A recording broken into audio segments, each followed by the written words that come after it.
I'm an easy fill-in, so what the heck. There's not a whole lot going on at MID in regards to Salida, but there is a lot going on this time of year in the matter of the water side of the house. A lot of the questions arising this year, what's going to be available for water to irrigate this year. Last year, we had the largest reduction in water allotment in the history of the Modesto Irrigation District. So we delivered less water to the farmers than we ever had in the history of the irrigation district. This year, it's looking like we won't be able to offer up as much water as what we had last year. At this point in the year, we have less water available in Modesto Reservoir and up in Don Pedro than what we had at this time last year.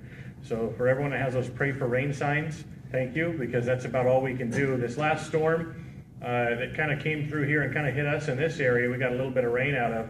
We're still waiting to see what that amounted to up in our watershed. Up in Waterford, they actually got, in some places, over an inch of rain. So if that was a little bit further up the hill, there's a chance we can use that to fill the reservoirs a little bit. One of the other things as far as water is concerned, we're in the middle of our Prop 218 process, which is when we suggest new water rates. We have a 45-day process where people who are water customers can write in to appeal any proposed rate increase. The proposed increase this year amounts to about a 40% rate increase on the water side, which would bring our total to about $13 an acre foot. So I know a lot of times you hear and you see things in the Modesto B that, boy, we need to raise water rates because the farmers are getting a raw deal. Well, we're proposing a 40% rate increase. It's pretty significant. Doesn't mean 40 will go through. We can approve anything less than 40, but how we do this process, we have to approve the max. So we'll wait and see at the end of the 45-day period how many write-ins we get opposing that rate increase, and then make the determination at that point in time. I know most people are really concerned about the electric rates. There was earlier in the year, there was a proposed rate increase from staff that was about a 3.5% rate increase. Really what that was meant to cover, there was a proposed rate increase, there was no action that has been taken at this time. So there's no rate increase on the electric side. The main cause why staff was suggesting the rate increase was, you remember when PG&E had the big natural gas explosion over here in the Bay Area? Well, for a number of years, PG&E was collecting rates that they were supposed to use to fix their infrastructure and improve their natural gas infrastructure. They didn't use that money for that. So you had this big explosion. It exposed a lot of flaws in PG&E.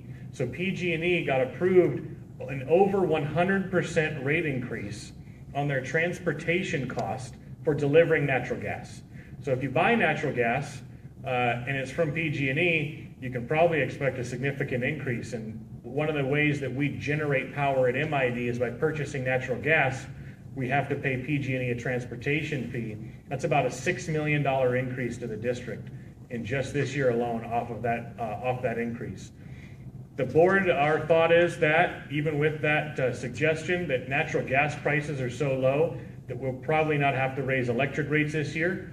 One of the other pieces of good news, if you look on your electric bill, you have your charge for your usage, and then there's a subline that's environmental, I can't remember, adjustment, environmental energy adjustment, that's what it's called. The environmental energy adjustment that you sometimes see on your bill, or it would be on your bill every month, is for the state of California mandates that we invest in renewable energy. It's a pass-through cost. So what happens is the state bills us, it just gets passed through to the customers. But we don't know what that bill will be to the end of the year. So what MID staff does is they project and guess at how much money they think we're going to need to collect. And at the end of the year, you either didn't collect enough and you have to adjust that environmental energy adjustment up, or you collected more than you needed and you adjust it down. The good news for this year is last year, we collected more than we needed. So you will find that environmental energy adjustment go down. So you will see this year, at least at this point in time, you'll probably see a reduction this summer in actually your rates. It's not an actual base rate. We didn't change the rates other than that environmental energy adjustment will drop. So you should see a little bit of a drop actually in your electric rates this year. So that's a good thing. With that, if there's any questions, otherwise. Anybody have any questions for Jake? No? Thank you. Okay, thank you, Jake.